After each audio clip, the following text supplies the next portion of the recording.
Imagine a world where the U.S. government officially licenses hackers to fight cybercrime on its behalf. That's not a plot from a sci-fi novel. It's a real proposal currently on the table in Congress. A controversial new bill seeks to revive a centuries-old naval warfare tactic and apply it to the digital frontier, and the implications are staggering. But here's where it gets controversial.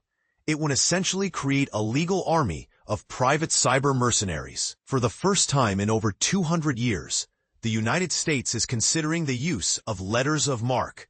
These documents, last issued during the War of 1812, authorized private sailors, known as privateers, to attack and seize vessels from enemy nations. Now, an Arizona Republican Congressman, David Schweikert, has introduced the Scam Farms Marque and Reprisal Authorization Act of 2025. If passed, this legislation would grant the president sweeping authority to issue modern-day digital versions of these letters, empowering a fleet of cyber privateers to combat foreign cyber threats. And this is the part most people miss. The bill's language is incredibly broad. It would allow the president to commission an unlimited number of these cyber operatives. Their mission? To target anyone the president determines is part of a criminal enterprise or a foreign government involved in hostile cyber activities against the U.S.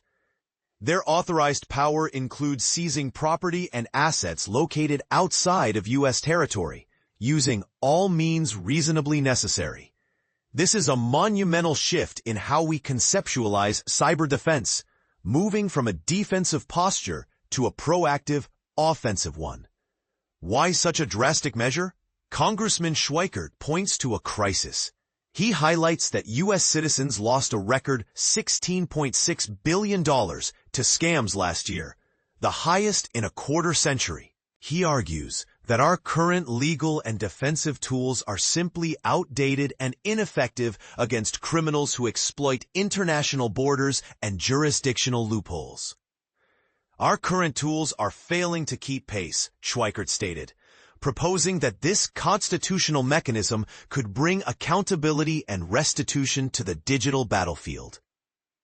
Now, let's address the elephant in the room, the huge controversy this is bound to ignite. The idea of government-sanctioned hackers operating with minimal oversight is a legal and ethical minefield. Critics will surely ask, who controls these cyber privateers? What stops them from going too far and causing international incidents? Could this lead to a dangerous and unregulated cyber arms race? Foreign governments are almost certain to view a fleet of American-backed hackers as an act of aggression, potentially escalating global cyber tensions rather than reducing them. Furthermore, there's a fascinating human rights angle being presented.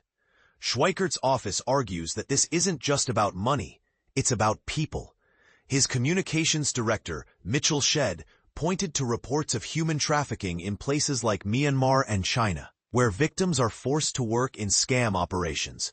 The argument is that targeting these criminal enterprises at their source could not only protect Americans, but also rescue those being exploited abroad. But is authorizing cyber privateers the right way to solve a complex human trafficking crisis? That's a question ripe for debate. Passing this bill is an uphill battle.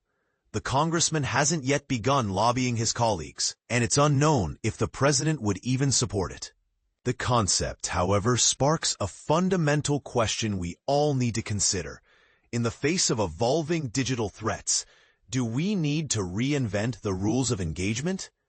Is reviving a tool from the age of sail the brilliant innovation we need for the age of cyber, or a dangerous step toward privatized cyber warfare? What do you think? Share your thoughts in the comments. Do you support this bold strategy, or does it cross a line?